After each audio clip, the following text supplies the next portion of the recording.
Hi everyone, I'm just here to do this video today on,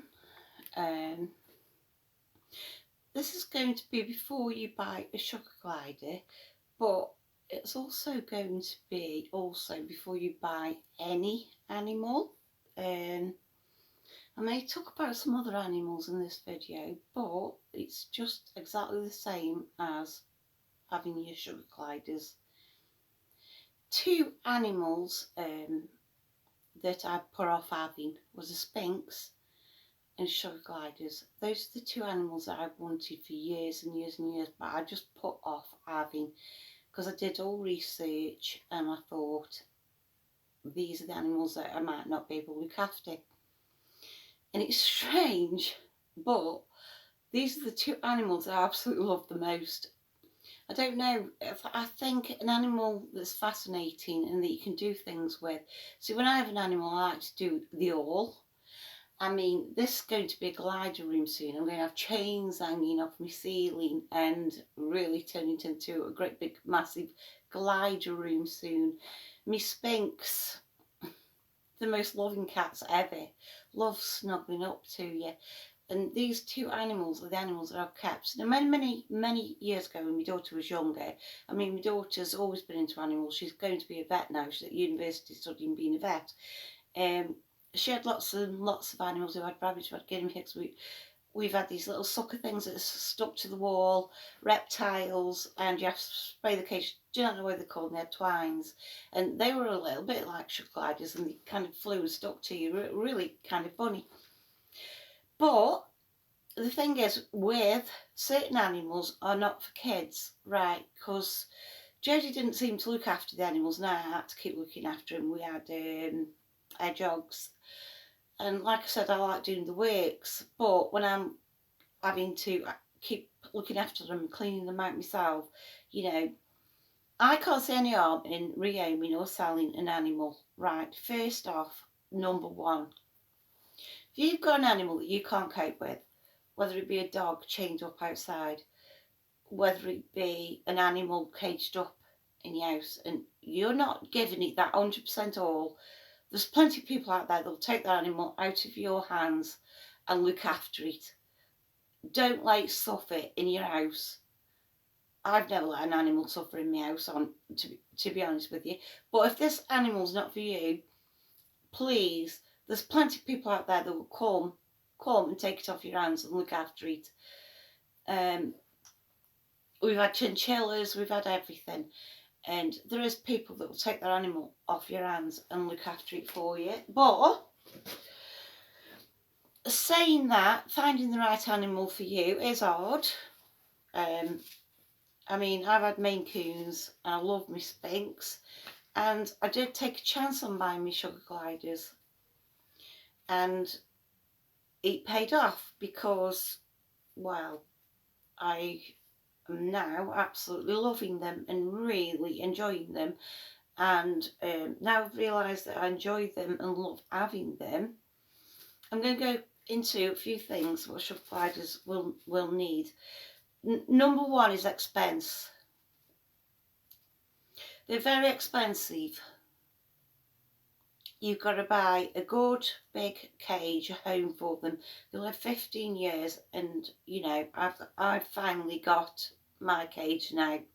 I mean, I just brought my sugar gliders with a cage, and but over time, the few months that I've had my sugar gliders, I've realised I really like these animals and I do want to keep them. And now I've bought a really expensive cage for them, which is here. So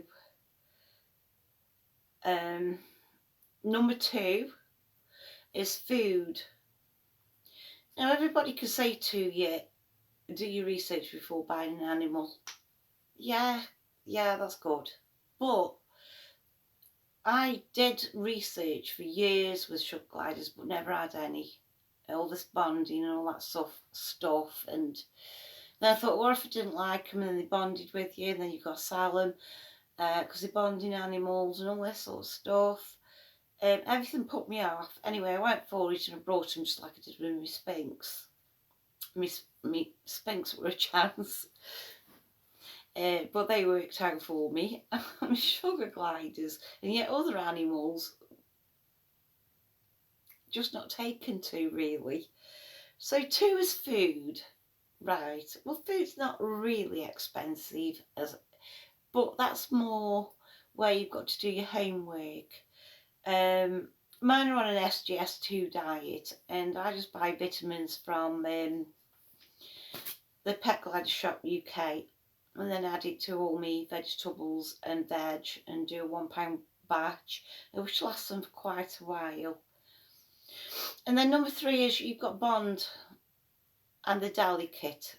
I would not advise sugar gliders for kids. I think sugar gliders are for adults, where you've got time. Have you got time to bond with your sugar glider and hold them? And the reason I say that I don't think they're for kids is because I think they're delicate, and they can be jumpy and quite fast. So I don't know. I don't really think that they are for your children to buy for a child. Maybe get them a guinea pig or something that's, you know, more less jumpy or lively or whatever. 3, have you got time for your glider? Have you? Do you work? Do you, you know, have you got time to spend? You've got to clean the cage out. You've got to make the SGS2 diet, clean the water bottles out, and then also the expense of the toys. And even if you brought the toys, the gliders will still chew through the toys, and then you've got to re-buy the toys. Do you enjoy sitting there making the toys? Do you enjoy... I enjoy sitting in front of the telly making my toys. I've not finished this yet. This is like just one of the things that I'm just starting on here. I'm putting flowers all round there. This is just something that I was doing the other night. So flowers are all going to go around there, and these. You've got little foraging cups, you've got to buy them, little treats what you pour in the foraging cups. I mean, will you enjoy all this stuff? We enjoy learning off the internet on how to make poly toys and all that sort of stuff. How to make safe toys for your gliders and to buy safe stuff for your gliders. And I've just brought these, which now put all my chains in. And I just brought this. My lid's just fell off, just a few fell out. So I've just brought little boxes here where I put all my little tiny things in, because I might take that out actually, it's a bit full. Little curly whacker, because I'm always losing stuff. So I've been and I brought these like little boxes here. Really nice, because I always lose all my stuff. And these have got what's left of me toy making. Thought I had loads. I mean, also this is an expense as well, buying all these. So brought all those. And I got these as well.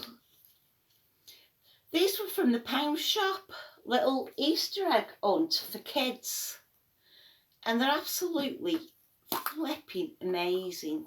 The gliders are going to get these open dead easy.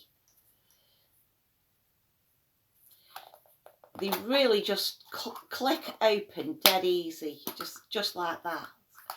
But what I've done with one of these little Easter egg hunts, what you get for little kids, I think they come in like a pack of 6 eggs.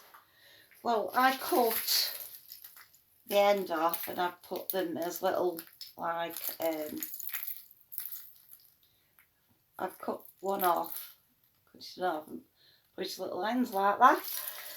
So what I did was just slice that bit off there and made it so that it's like 2 little, yeah, so there you go, and you've got all the toys and toy making, the cages and all the stuff here. Do you enjoy making? Will you be sitting in front of the telly and enjoy making the toys? Will you afford to buy all the toys? Then there's all the pouches. I mean, yeah, the initial expense at first is expensive. Your cage, your pouches, your toys. And then it doesn't get so bad. But even still, you still have to buy, I've just put an order from the Glider Pet Shop UK, because I'm out of all treats, yogi drops, and I brought some all different other stuff, and I brought another pouch, and I'm trying to get more wheels. Then there's also, do you have room? Do you have room for your sugar gliders? They can be smelly. I've got a spare room here that's going to be a glider room. And like I said, I'm going to have things hanging off the ceiling. I'm going to turn it really nice in time. But do you have the room? I mean, it does depend on how many sugar gliders you have. I mean, are boys more smelly if you have them neutered? That I'm not absolutely sure of. But, you know, you do need to have the room. And then there's knowledge. I've learnt more after having my sugar gliders than what I learnt before having my sugar gliders, because like they're actually here now, and I don't know if it sinks in more. He did with my brain. I did read up on things, and the same with me Sphinx. Things get a little bit frightening and put off in. But when I actually did have my gliders, I kind of absorbed more than before I even had them. And that was learning about them for years before I even had any. Then you've got to learn about safe toys. Always got to make sure they've got safe toys. You never ever ending stop learning with sugar gliders. So really, do you have the time? Can you cut the nails? Now I'm having problems with that, but I have got wheels with scrapey bits on, and I have got bird things what they can scratch the nails on. And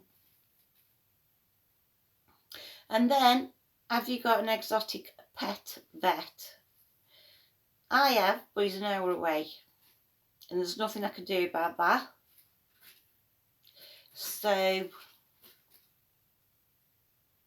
you know, you're travelling for 1 hour there, 1 hour back. If anything is going to go wrong with your glider.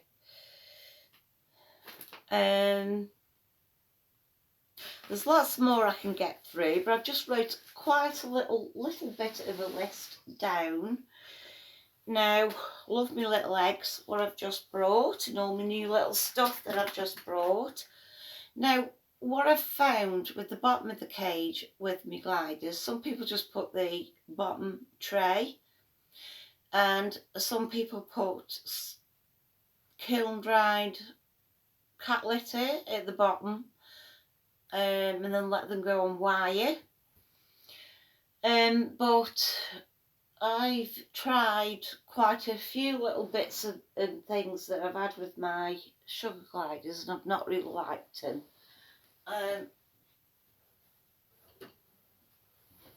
So this is like what my daughter had for her guinea pigs with their CNC cage from Candy Cozies. Now, when I just put the plain tray at the bottom of my sugar glider cage, they were walking in their own wee and poo, and it was disgusting to wash, and I didn't like it at all. And then they're constantly walking on the wire, and out of all, I found this easy. This is an absorbent for wee, so it stays dry. Even I've just washed this, but it feels dry, but it's not dry, but it feels it. Because it's like an absorbent for wee. And then they absorb the wee, and then the poo just stays on top.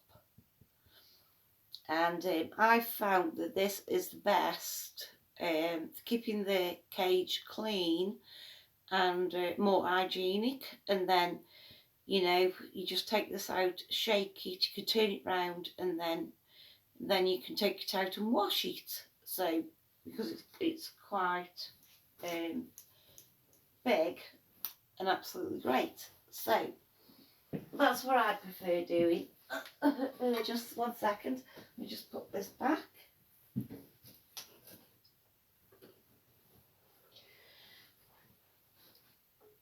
And then I think I've just about covered just about what I think. And it's not just before you have a sugar glider, it's before any animal. It's an animal for you. I've had animals, and I mean, well, my daughter did, and you know, I found that sugar gliders are for me because I find them interesting, I find them entertaining, and I love doing the works. So when I get this bedroom with all like dangly stuff and things hanging around, I mean, yeah, but sugar gliders are a lovely pet, fun to have, different, but they do come live at night, so that's another thing. I mean, when I had very small children, I don't think I would have had sugar gliders actually when I had very small children, because I weren't a pet person when I was got young children, but now I'm older and my daughter's all grown up and all that sort of stuff. I've become more of a pet person than what I was years ago, and I feel like that I've got the time to spend with my little fairies, and I just enjoy it. And as you can see, that my cage is coming on absolutely lovely, and they will be waking up soon. I have 3 gliders in this cage, 2 gliders in that cage, and this is going to be a big sugar glider room eventually. This keeps coming down, so I've got my plastic tubing. There's no way I can risk putting my girls in the other side because my boys will attack me 2 girls. There's no way I can risk. So I've got to buy some plastic tubing to secure it so that none of them can get out, and then put fleece there, and then once it's secure, then my girls can go in, and then I can turn it into a fantastic glider room. And thanks for watching, and I hope you found this helpful, and goodbye.